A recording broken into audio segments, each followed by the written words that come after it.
Hey everybody, Lady Cheryl here. Welcome back to my channel. If you're new, I hope you'll like and learn something in this video and that you will subscribe and turn on the notification button so that you will know when my videos first come out. Now, in this video, I'm going to share an update on all the seedlings that I planted the last few weeks in June, because I'm always starting seeds. And I'm going to share with you the seeds that I'm going to be starting today and yesterday. I hope that makes sense. You still have time. I never stop sowing seeds, whether it is inside, in my room, in my houseplant jungle, in my hydroponic systems, or seeds that I'm going to eventually bring out here to grow organically. Okay, let's get started. Show you the okra that I planted a week ago. It's up, it's doing very well. Here's some more over here too. They're a little close together. I'm not gonna move them, I'll probably just thin one out. And then we have some over here. And I just watered all of this, so if it looks a little limp and wimp, that's because I watered it. And you can see the rainbow Swiss chard over there, and over there is here's the okra and the beans that I planted the last week of June in this container, as well as this container. Like I said, I just watered everything, so it's a little limp, but it'll be fine. But as I told you guys in that video, this okra will grow up very tall and shade out the beans. Here are the beans that I planted in June. After I pulled my tomatoes, these are Blue Lake 274. They're bush bean, but it's still not too late, guys, if you can shade them. Now I'm working out here, but I want you to see I got this rosemary over here to repel non-beneficial insects like that moth that lay those aphids. And right here, you can see I'm gonna let the shade cloth down when I finish working outside. The okra's doing very well over here. Let me just harvest this one. And you can see some grasshopper damage on the leaves. I'm gonna take care of that today. I'm going to put some diatomaceous earth on it because it's too hot to use any type of oils. I'm gonna get rid of these grasshoppers. I want you to know that it hasn't been that long that I planted this okra and these beans. Now this one was started much earlier. And you can see the beans and the okra is doing well over here. That's under a shade cloth. Okay, so I just want to give you a quick update. No matter where you live, you can grow food in the summer if you can lower the temperature if it's too hot in your area. For example, I was born and raised in Indiana. We don't need to put any shade out in Indiana because our summers are relatively mild. But here in North Texas, Garden Zone 8A, it can get in triple digits. So we haven't had a lot of temperatures over 100 degrees yet, but we will. So these seeds that I'm getting ready to sow today, I want to share with you that it will only need about 2 months and a half for it to grow from seed to harvest, okay? And it's a watermelon. So let me show you how I'm going to sow these seeds right now. This morning I am planting some sugar baby watermelon seeds. You would normally plant them on a mound, but in a container, you can plant them however you want because the container itself would be the mound, and then they would just sprawl out around in this area and over in here, all around where the mulch is. But then I'll probably put a trellis and a tomato cage, whatever I need to do to support these babies. Sugar baby watermelons are very small. I'm gonna pop in some pictures right now. I'm gonna put them down about a 1/2 inch. One right there. But I want these to go more toward the back of this container and the center. So I think I got 6 in here. I think I'll plant one more for good measure. Let me share with you that this is a little late in the season. However, remember that I have this shaded structure here that will shade these plants, as well as the solar fans that Brian and I will put out whenever the temperature is over, well, You say, Brian, 95 degrees? Yes. We really love them. I can eat one of them by myself because it's real small. And I love watermelon. These sugar baby watermelons will mature from seed to harvest in about 75 days. Over in this container, Brian and I took out the marigolds and put them in the compost. And now Brian is going to plant some seeds that were given to me. They're called Louisiana long okra. And we're gonna I have 2 of the Clemson here, and you can see the rain has been battering this one. I'll cut this leaf off, but it'll keep growing. And then we're gonna put 4 in here. Come on, Brian, let's put 4 seeds in here. And you're gonna go down 1/4 of an inch, and you're gonna put it like a Z. These seeds came from Baker Creek, my subscriber sent me, and they will grow supposedly 16 inches long. When I told my subscriber all I grew was the Clemson spineless, because I tried all kinds of it, but I like it better than anything or any variety. Well, they sent me these to try, so I'm going to try them. Now, there's another melon that you can grow, and it will be mature in about 60 days. It's a very small melon, so if you have 60 days of warm weather that it thrives in, you can sow this. Let me show you how I'm going to do that. In my last video, Brian and I put these trellises up. Brian did most of the work, and we started putting new soil, worm castings, and black cow compost in this bed.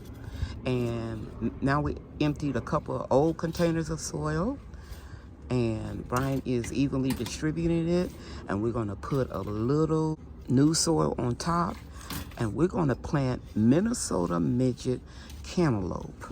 And we've grown it a lot before. We haven't grown it in a couple of years.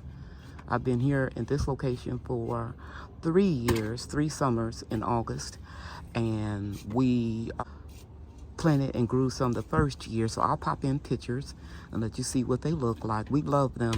What I like about the Minnesota midget cantaloupe is it will fall off the vine when it's ready. You don't ever have to worry about it.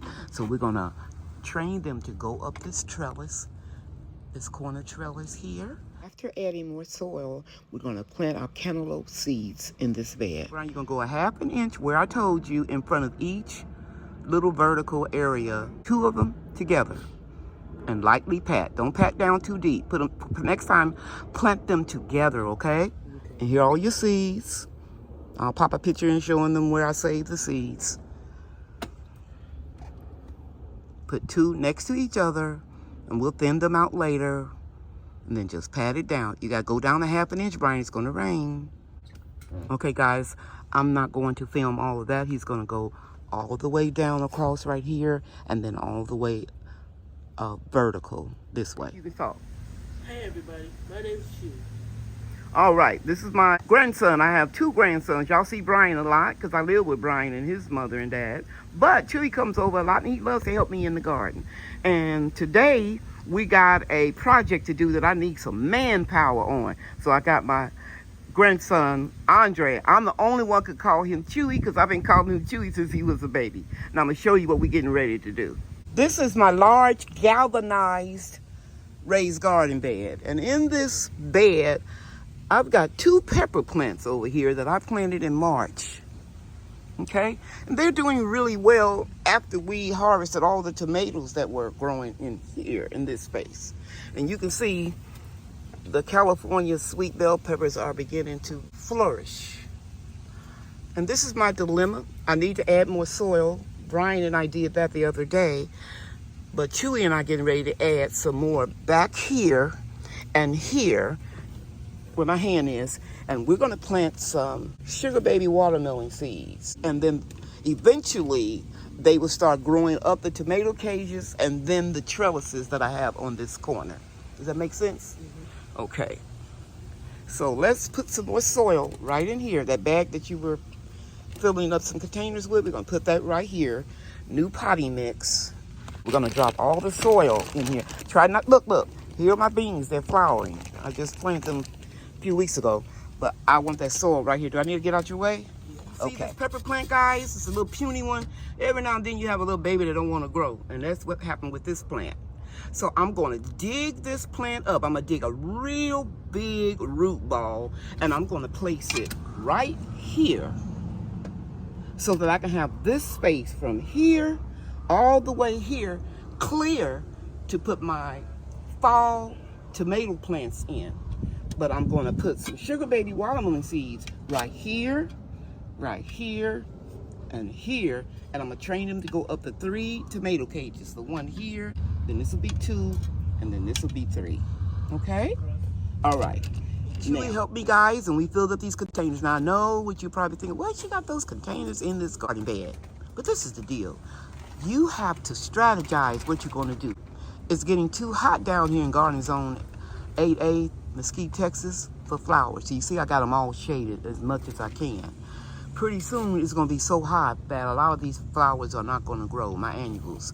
So I'm getting my hanging baskets ready. One right here, one over here, and this little small container here, and this one right here, and I'll find another one in the greenhouse and put it right here because I don't want nothing to grow right here, because when September comes and I start putting my, actually in August, 1st September, I start putting my fall tomatoes out, they're going to go all the way down the length of this garden bed. So that's why I have these here to remind me. But today, I'm going to plant sugar baby watermelon seeds all along this line here. And as I said before, they will grow up the trellis and the tomato cages. And hopefully by the time my next video, they will germinate and I will show you the progress. Okay guys, I want to share with you how I start my fall seeds.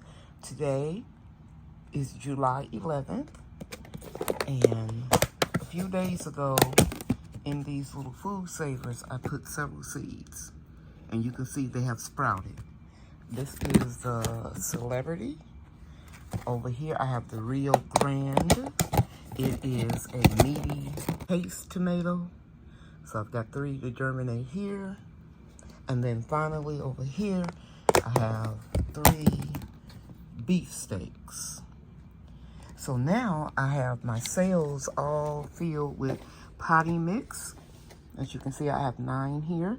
And I'm going to gently place the seeds into these cells. I'll be right back. You can see here that I have them all planted up. My Celebrity, my Rio Grande paste tomato, and then my 3 beefsteaks. And I want you guys to know that I only need 2 of each of them to do well. I can give the other 3 away because that's the space that I have. And I want you all to know that the grow light is very close to it, about 2 inches from this dome. This dome will only be on here until everything greens up. And then I have some stackable 6-quart totes that I can just keep dropping them down, and then I will put them in solo cups. But use what you have. These are my clippers, my hair cutting days. Okay, so that's how you start your tomatoes seeds inside for the fall. I will keep these plants inside until I transition them outside, and I will be vlogging about this in all of my videos. I will give you an update when I pot up them into solo cups, how I water them, how I drop down the light, everything. Thank you all so much for watching this video. I hope that you will share it with your friends if you think it's something in there that they can use. And I hope that you will tune in to see the results of everything that I'm going to be growing during these really hot temperatures in North Texas. So again, I want to say thank you for watching. You know I love you and God loves you too. Bye now.